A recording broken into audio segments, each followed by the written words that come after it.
Okay. Good evening to the Windmill Amateur Radio Group, and welcome to your first day of spring with a little bit of hail and snow and rain. Gordon West here with the American Radio Relay League as a volunteer for their National Instructor Program. And that's what we're going to talk about is materials that we like to present to new hams and well-seasoned hams that affect our communications. We're out here in Southern California, and yep, we're enjoying some pretty nice weather. And typically, the very 1st of April, where this is being recorded, is where our weather begins to get nice and sunny and warm with a high pressure system sitting over the Pacific. Well, the military back in the early 50s said there's something about local weather that affects radio waves. And, as hams, especially those of you on high frequency, when we talk about weather, many times folks not knowing will say, yeah, it's cloudy today, so you're not going to be able to talk as far. Well, on HF, unless you get hit by lightning, it's not going to make a difference as to clouds or a little bit of rain. But tonight, I thought we would talk about what occurs on the bands from 50 megahertz on up. Certainly the most popular bands by newcomers coming into our hobby, 2 meters and the 440 band. And of course, for old timers, that's me, 2 meters and 440 still is the staple of local communications. And because we do a lot of emergency comms, those bands are dear and near to us. The early 1950s, the Navy was doing a lot of testing of radio comms between here and Hawaii, and every so often they were amazed that they could begin to hear aeronautical calls from aircraft ready to descend into the Hawaiian airports. And this was the Navy in San Diego, and that's 2,500 miles away on the 136 megahertz AM aircraft bands. Well, lucky for us, one of those Navy personnel were avid ham radio operators. And they said, I bet there's probably something going on that we read about in the 1930s in Europe, where they were doing experimenting at 500 megahertz and found that local weather conditions make a difference. So, Mary, here we go with the Gordo short shots, and let's talk about local weather.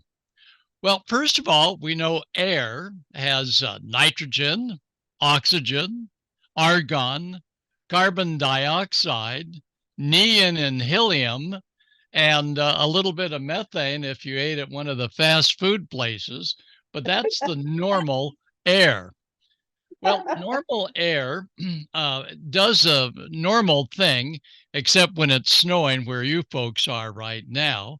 And in the 1950s, they discovered that when there was high pressure systems between here and the Pacific island of Hawaii, the VHF radio bands began to come alive.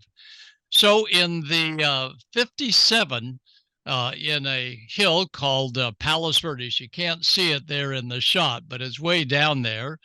A ham named John Chambers, W6NLZ, and a ham in Hawaii, KH6 Uniform Kilo, said, let's do some investigation on 2 meters, 440, and see if we can make contact. And lo and behold, they found out that when spring sprang, the band opened, and for days on end, they began to discover that there was some sort of a path over thousands of miles between here and Hawaii. So we're going to go over to the next shot, Mary, and there's my cue again. It doesn't happen as part of sporadic E, because we know in 1957, sporadic E was at its highest of the big solar cycle, probably the largest solar cycle so far in our history. The solar cycle taking account for the ionospheric openings that in 1957 did extend all the way up to the 2-meter bands. And for some of us that were on Class A 460 CB bands, we also noticed that there was something going on, but it didn't seem that it was the ionosphere. It was something else. As we go further and we look down lower, we get to the area that influences VHF and UHF radio waves, 2 meters and 440, and that is the troposphere. And the troposphere, we'll go to the next slide, Mary. The troposphere, we can tell a lot about what's happening. And Mary, go ahead and, oh, there, you got it. Nope, I'm sorry, go back one. My error. The troposphere is way down there at the very bottom, so it has nothing to do with the E layer, the F1 and the F2 layer, or the D layer, or any of the ionospheric layers. It has to do with what we call the weather layer. And you've all seen the weather layer. Mary, now we can go to that next shot. The weather layer is the one that is up anywhere from 12 to 15,000 feet. Sometimes it goes up to 20 and 30,000 feet, but it's where things happen, usually normally. And we talk about weather layers as having an influence on VHF and UHF radio waves. And everybody would say, well, you look at charts and you can pretty much calculate how far away you can talk on the 2 meter and the 440 band. It's what we call the K factor. And the ARRL in their library has many great books on the K factor. And that is what we call 4/3 optical horizon. And that is, we can see so far until the Earth dips down out of sight. But the radio waves seem to follow it a little bit further because the radio wave is physically dragging on the lower wavefront, and that's going to cause a bending effect. So we know that certain things happen when the conditions are just right with the weather layer. And the weather layer allows us to look at a local island we have offshore called Catalina, and it allows us to see it as it normally is. And take note of what we call the isthmus. That's the area that dips down almost into the ocean. It's only about 60 feet high there at the dip. And that specific area of Catalina Island usually just behaves itself in what we call normal air. Well, what in the world is normal air as we look out there at the blue Pacific and Catalina Island? Well, we know normal air is cooler when we get down in certain areas, and it gets warmer occasionally when it gets squished.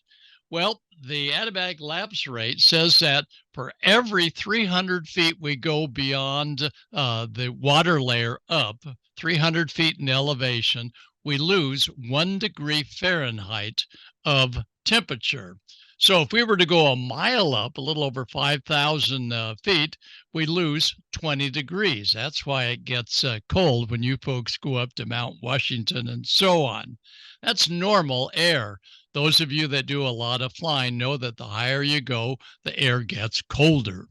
Moisture also laps as we go higher. At 1,000 feet, we lose about 0.5 gram per kilogram of moisture. And that makes sense. When you go way up on a mountaintop, it's usually much drier.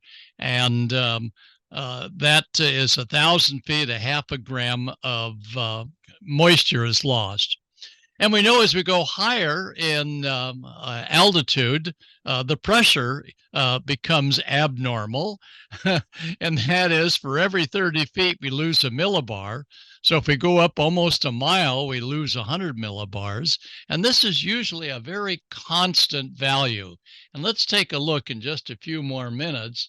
And this is the normal air that we're looking at. And that is, the higher we go in elevation on a normal day, the temperature is going to get colder. We're also going to lose moisture, and the air rates are changing up there, but just very uniformly. And that is normally in the wintertime, and VHF, UHF radio waves simply go right through the air without much action at all. Well, we're going to show you this live when we get finished, but we know that air sometimes will begin to develop layers.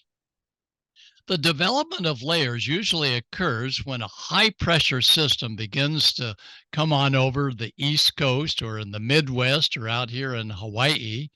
And that high pressure system, usually about 30.4 inches of mercury, that high pressure system is a cell that sometimes is 500 to 1,000 miles in circumference. And that cell, being more compressed of air, is heavier than the air below it.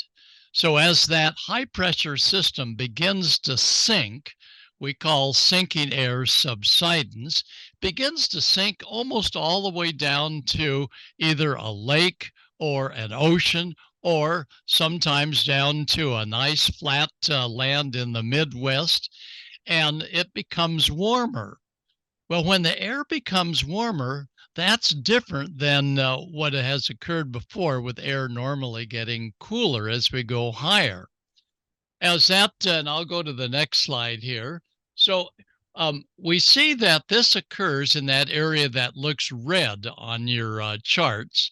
And these are very, very common areas where also hurricanes will influence what's going to happen to our VHF and UHF bands.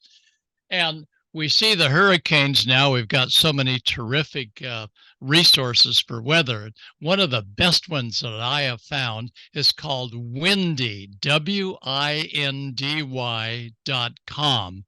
Windy.com is fabulous in being able to give you wind patterns, water temperature, weather patterns, radar out to about 200 to 300 miles if it's way up high for the radar transmitter for weather. So windy.com, free of charge. They have a more expensive version, and I have it. It doesn't seem much different than the great freebie. So start out with windy.com for that free of charge weather reporting. And you'll see hurricanes like we see down here off of California. Well, what occurs is when that high pressure system begins to sink, it begins to compress air. And as you compress air, it gets warmer. And it was discovered by the Hawaiian hams that we're going to hear their signal in a few minutes, that when there's a high pressure system compressing the air, there many times is a band of what we call ducting. And ducting is the subsidence of the air coming up in a well distinctive layer that is cooler on the bottom and cooler on the top. And here we see a great example of what should normally be getting colder as we go higher in altitude. And then look, all of a sudden it goes back to get warmer, and then now it gets back colder. And it's in that intermediate duct called tropospheric ducting that VHF and UHF radio waves say, hey, this is pretty nice. I'm going to get stuck right in here, much like a waveguide, and travel a little bit further than usual. So the key is the high pressure system. And all of you on the East Coast, you know what that's like. It's warm and sticky. And I know you don't have any smog back there, but we got it out here. And you see that smog layer just hanging on the horizon. The birds are going as they fly by with all that warm trapped air. And that's the presence of a high pressure system. But don't knock yourself out. At that windy.com wonderful free of charge computer program, you can see where the letter H is indicating high pressure. And for those of you that have a barometer, either in your car or at home, anything above 30 is beginning to say you might want to start turning on your radio to see what's happening there. And remember, we're looking for beyond the K factor, which is 4/3 of the optical horizon. And what we're really looking for is subsidence and the keyword stratification. And you can almost calculate how far you're going to communicate without the subsidence, as distance in kilometers is equal to the square root of 17 times the height in kilometers. And you can almost determine that most radio waves will meet the horizon at about anywhere from 20 to 50 miles away, depending as to how high the repeater tower is. Well, as we go further, we see a high pressure system, and these begin to form this month in April coming up, and in May they get stronger yet, and June and July, those are the key months. In fact, those are the months that East Coast DXers are hoping to break a record and be able to talk on 2 meters all the way to Europe. Oh, get out of here. We can do that on satellites and moon bounce. We don't, well, you don't have to, but knowing your signal made it via tropospheric ducting will be a record breaker, and we can't wait to see who's going to be doing it first. So look for that letter H for high. Now, the calculations that several hams made in the 1960s in Hawaii after some of the first contacts, Chip Angle, N6CA out here, along with Paul Lieb, KH6HME, they determined that when a high pressure system settles over the Pacific, as well as, and you're going to see shortly, other high pressure system paths that allow you to communicate all the way down to Florida, we're going to see that these high pressure systems, you can actually look out there and see the effects of this high pressure system. Usually over water, there's going to be just a cool breeze, not a big heavy wind breeze, but just a little cool breeze. And then you're going to see a layer of what looks like smog or smoke above it. And then above that, the good old blue sky. And it's in that area of the brown that is overlying the area for miles and miles that not only do you get to possibly get some radio refraction that's going to go a lot further, but sometimes you're going to get some optical clues, as we see here. Now, this is called the Hepburn Report, and that is available at www.dxinfocenter, and they spell center CENTRE. This comes out once a day, and when you see that red area, this over the Pacific coast, but I guarantee in July and August you've got it on the East Coast, that means signals on the 150 megahertz band for maritime, mobile, and other are going to go a lot further than usual. And we can see, as we'll do here in just a few moments, that a band of a different factor of density is going to cause the signal to sometimes refract and reflect within the tropospheric duct. And depending as to how thick the duct is, different signals will be influenced. Now, we have a beacon system that was running for a long time in Hawaii. And here on the West Coast, we would tune it in.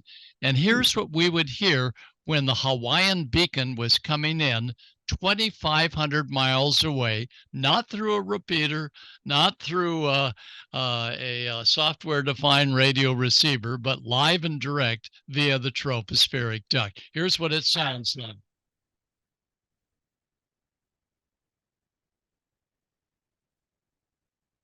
Well, I thought I could maybe hear a little bit of CW in the background, so I switch over to a pair of beam antennas. Now, the question is, in a tropospheric duct, do you have to have your antenna pointed exactly at the distant station? Well, take a listen. Here we are right now. 0 degrees on. There is 5 degrees off. Hear that signal fading at 5 degrees? 10 degrees off. 15 degrees off. 10 degrees off. 5 degrees off. And now. So the beacon comes in up to 10 or 15 degrees either side of directly on the transmitting beacon far away. So if you have a beam antenna and you're pointing it to a distant station on 2 meters, such as way down there in Florida, which happens in July on the East Coast, you've got latitude as to rotate it to the left or to the right 10 to 15 degrees. Now, some of the beacon networks operate single sideband and CW, and they operate horizontally polarized. Not a chance you're going to hear it with a vertically polarized beam, but you've got hundreds of more opportunities with a polarized vertically beam antenna to pick up stations as far away as Florida, and even further using the vertical polarization that almost all repeaters use. So now we see visually what occurs. Let's take a look. All right, let's go to the next slide. There we go. So much like a waveguide, the tropospheric duct, anywhere from 50 feet thick to maybe 600 feet thick, will begin to carry VHF and UHF radio signals as far as that high-pressure system has come over the area to allow you to communicate with other stations. And you don't necessarily need to have CW or sideband rig at your disposal. You can do it with a common VHF, UHF, FM transceiver. And yes, the antenna really makes a difference if you can get it up at roof level or a little bit higher. And even mobile operation, we'll talk about that in a few moments, to get into the tropospheric duct. So think of ducting much like a waveguide. And then we'll go to the next shot here. Here's a classic example of tropospheric ducting.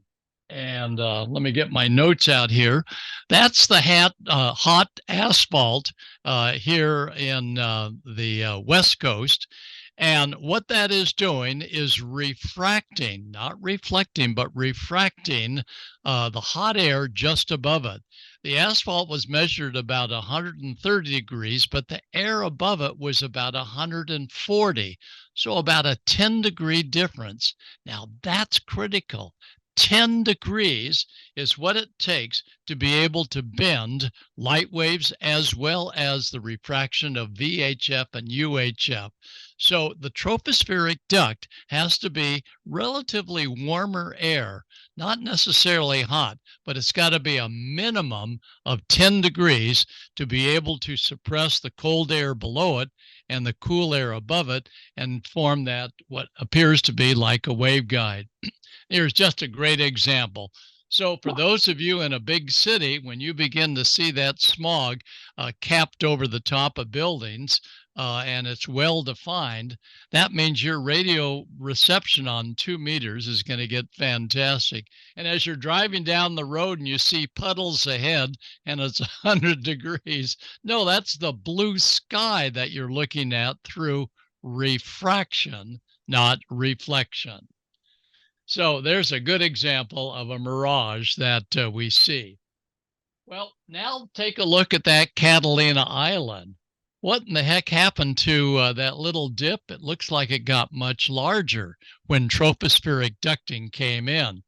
Let's take another look at that island, and holy smoly, now it's got a bridge over it. So you're going to see mirages do some very strange things during the period of tropospheric ducting.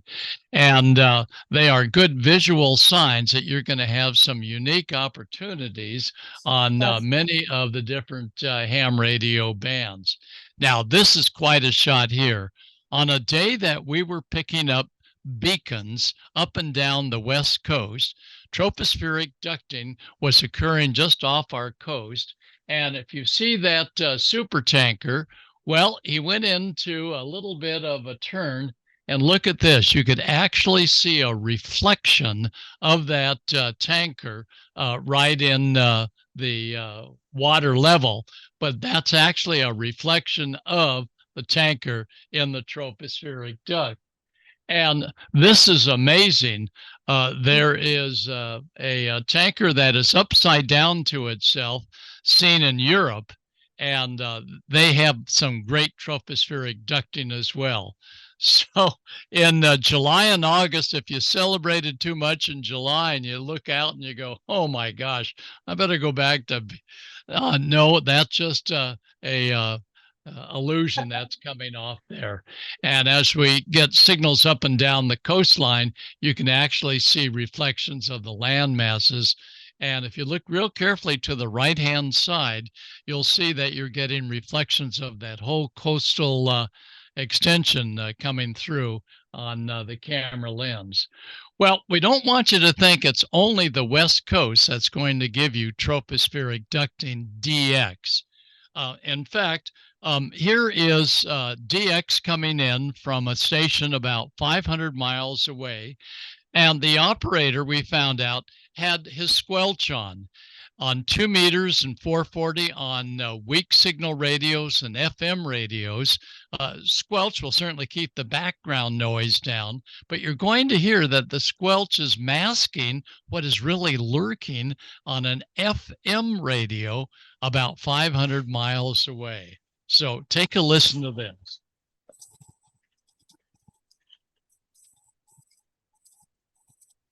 Hear it breaking out on.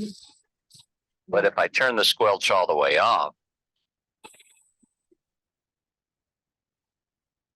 it comes in loud and clear. So watch out. Don't operate with your squelch set. It can get you in trouble. And of 2 beacon. So the tropospheric ducting is squelch sensitive. So if you're planning on listening for a distant repeater station mobile or at the house, maybe get out the ARRL repeater directory and take a look and find one 300-400 miles away, popular frequency 146.94, or any one of the 446, 447 UHF repeaters, and put them into memory, and you're not going to hear anything if there's no one else local to the area. But then one day you go, what's that noise I'm hearing? And then you realize that the band has opened up via tropospheric ducting. And that picture right back there. And Mary, I'm sorry, I did it too soon. Would you jump back one? Sorry, Mary. That picture back there shows paths that extend from the East Coast all the way northeast, all the way down to Florida. It also extends between Hawaii and the Los Angeles area that we're going to hear next. And it also extends between Texas and Florida, and even the Great Lakes area, get it up and down the Mississippi. So tropospheric ducting appears everywhere for range extension on the 2 meter and the 440 bands. All right, now I'll go to that next shot.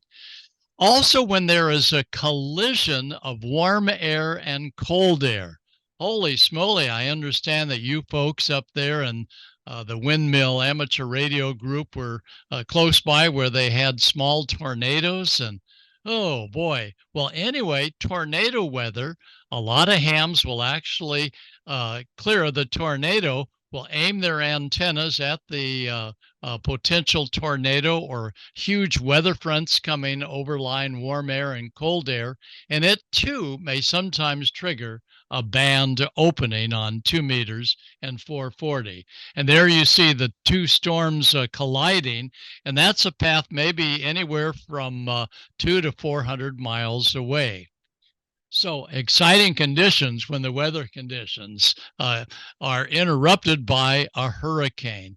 And what the hurricane does is it's going to stream up bands of very warm air, usually 10 degrees warmer than the water below it. And these hurricanes many times will begin to create a tropospheric ducting even when there's not a high pressure system in the area. But via the Hepburn map reports, look at this. This is the big one between Southern California and Hawaii, 2,500 miles away. And every summer we work it with the gear you see in the background. We work it effectively until about, I'd say a year or two ago, when Paul Lieb KH6 Hotel Mike Echo became a silent key. And you know, behind every great radio club and so on are those powerful individuals that make it happen. And while they've had some interest in digital, they found that it just wasn't the draw for those that would, here in Southern California, tune into their FM repeater over in Hawaii and for days on end make contact. And here's a good idea as to which bands are best. Now remember, as the tropospheric duct becomes thinner from a high pressure system, you can operate higher in frequency. And about the highest that we've had contacts is all the way up on 3 gigahertz and 5 gigahertz. So it's quite amazing as to how far these tropospheric ducts go. Hawaii would have 3 different bands all sending CW out on 2 meters, 440 and 1200. And while you'd think the higher you go in frequency, the bands are going to become weaker or the reception will be weaker, take a listen to this. The higher one on 144.170 and the lower one on 432.075. And if you listen real carefully, the beacon on 1296.250. So this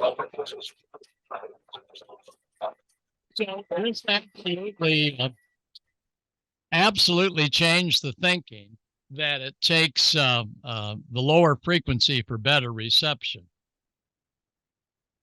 Many found out that sometimes just the higher frequencies would be coming through.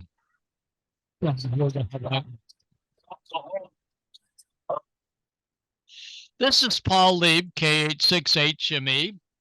He drives up to the top of a mountain called Mauna Loa, which is an active volcano. I can only say that only a ham would drive to the rim of an active volcano. He did, and here was one of his contacts, and he's only running about 50 watts. Take a listen.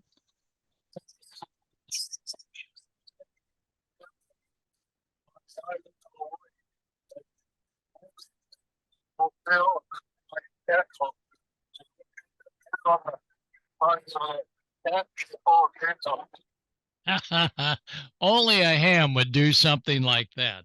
So the Hawaiian beacons, there were many of them, were quite active, and we had quite a great ham following that would allow us to continue to keep those beacons running. Right now they're silent, and we hope that other hams will get involved. But on the East Coast, you have a lot of beacons that are on the 2 meter and 440 subbands, and these beacons are on 24 hours a day. But for those of you that just enjoy driving around and working some DX, maybe all the way down to Florida, you can do that with good old VHF, 2 meters, FM. It doesn't take CW or single sideband. Yep, the big beam antennas I use were horizontally polarized, and they weren't very good on the 2 meter FM band. And some of the excitement one time was when Hawaii was coming through to the point that we were able on the 440 band to actually send a 3 megahertz wide amateur television fast scan TV. And see again, just above the clouds, the temperature inversion. What occurs is between here and Hawaii, a low cloud deck, the temperature right above the clouds would be more than 10 degrees, and that was the trigger for tropospheric ducting. Yes. So we'll go to the next shot. And that was the picture I received here from the K86 HME beacon. And this is a record-breaking distance. And it was just interesting to see that coming through on the 434 amateur television band. And Paul, K86 HME, looking down on us, will always remember the hard work that you put in on this. And those operators that would go to the top of a volcano and operate that station. So they've gone digital now, and there's a few that communicate with each other on the side, and we never know when it's up. But by golly, at least this is ham radio at its best. So next time you see the sun, it's not sunspots or anything like that. It's the weather right below the sun that creates the tropospheric ducting. And as you can see, with a double sun setting over the Pacific, that can really do some mysterious things to all the light waves as well as radio waves. So now if you'll go back to the camera, we can kill that, and I'll just do a real quick demo. Here we have layering of three different materials. We got alcohol at the top. We have then vegetable oil, and then water, and then blue, or actually it's green dish soap, and honey way down there in the bottom. And you'll see that something peculiar happens when I, there we go, happens when I shine a laser through there. And watch what happens, and I'll see if I can get this position. There we go. That's a straight line, but look what happens when I get into what would be a denser, and that would be tropospheric ducting level. Now take a look, and you see that line bending down? That's a good indication as to what happens during tropospheric ducting. The signal will bounce off of this side and come back down, come down to this side and come back up, and will travel and travel as long as it's in that 10-degree tropospheric duct. So that's tropospheric ducting, and you've got it loud and clear on the East Coast, the Northeast, probably down to Florida, and maybe some of you have had that occur. But we encourage all of the Windmill Amateur Radio Group to take advantage of local weather conditions. Snow and hail and all your adverse weather won't help. But when summertime finally hits the Northeast and out here in California, the high pressure systems settle in, and tropospheric ducting on the 2-meter band will maybe let you hear and access, if you know the right CTCSS, distant repeaters up and down the East Coast. So this is Gordo, WB6NOA, and I'll now stand by for about 5 minutes for any questions you may have. Does anybody have any questions for Gordo? Yeah, Okay. Got one here, go ahead. Mark, go ahead. quick question. Does that also work for FM? The reason I ask is because I had a 450-mile contact from Florida up here. Okay, and a little echo there. So can someone close to the mic rephrase that? Step up a little closer to the mic. Wait, hold on, Gordo. Okay, I heard Florida to here, but yes, Okay. there is usually every July and August on the East Coast, multiple reports that you'll read about in QST magazine under the VHF UHF column, wonderful column that opens up summertime. Now go ahead with your question. Okay, I was listening to a station on 96.5 FM, which is a local station here. I was down in Florida, Orlando. They have a 96.5 rock station down there. I drove up here and all of a sudden I was getting and the local station disappeared. 1250. Wow. Okay. The DXing on the FM band is a wonderful way to be able to determine if the tropospheric duct is propagating all the way down to, let's say, Florida. Normally, they don't override each other. However, if you were midway between Florida and the Northeast, you may find that at one time, it's called capture effect. You know what that's like on 2 meters. The FM broadcast station will override what would be your local one, and you're halfway in between the two. So that's very possible that that could occur during very strong tropospheric ducting conditions. And it drives municipality police and fire departments crazy, even though they're on digital in most of the major cities. Many times on the microwave bands, not quite microwave, but 700 megahertz, they're getting interference coming in from other departments 300 to 400 miles away, always in July and August. Any other questions? The National Weather Service on 162.55, they have about 5 different channels that are active. And what you want to do is to go to an inactive channel in your area with a 2-meter radio. Most 2-meter radios tune nicely up to 162.55, 162.400, 425, so on. Those are good ones. Listen and you hear nothing, but on a real hot day, turn off the squelch if your receiver has that squelch capability, which almost all 2-meter radios do. And you very well could be hearing the National Weather Service coming in hundreds of miles away. Gordo, I know you used to go to Dayton Hamventions years ago. And as a matter of fact, I never had the opportunity to meet you there because I had a booth of my own. I used to sell t-shirts and caps. I used to go ahead and heat seal them on site.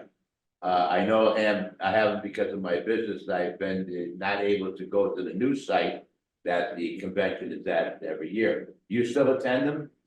Oh yes, yep. We'll be at Xenia this coming May. I'll be in the American Radio Relay League's booth as the national instructor and meeting and greeting fellow instructors and sharing some of these ideas to demonstrate tropo ducting. But I'll be there and you'll enjoy the Xenia. And the ARRL actually has a whole building of seminars and they've got some great ones planned. Yes, I explained to the club that your rights to your publications are now in the hands of the ARRL. And you did tell me that in a phone conversation, you couldn't mention the time where your publications were headed, but it was shortly after that you did go ahead and explain it to us. So I do tell the members of the club here that your all your as far as your books and everything can be secured through the ARRL today as well. Yeah. Well, I am just delighted that they've chosen me to represent the fellow volunteer hams. I work with the league in helping expand their great program, and it's quite a nice volunteer job I enjoy doing. We have a big field day event coming up on the 22nd and 23rd of June.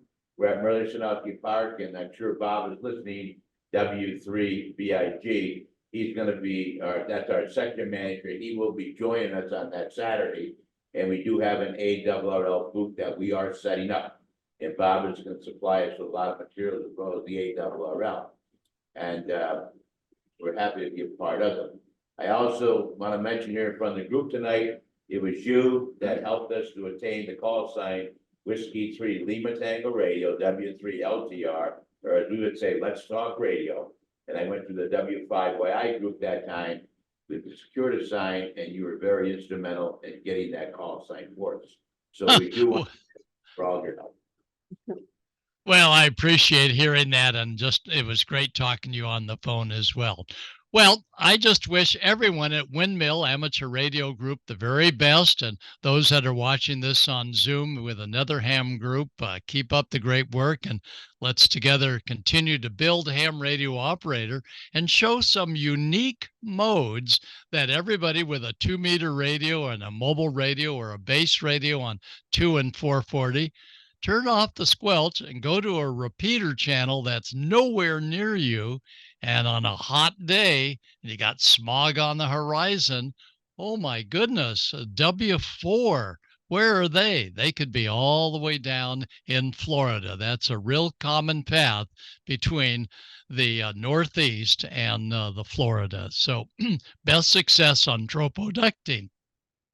Anyway, our videographer tonight, Mark Ruddy, he has recorded this whole section, and you will be put on our YouTube channel. So it's got the different clubs that they can go and show their clubs, and we're happy to have you aboard tonight. Let's have an applaud for Gordo. All right.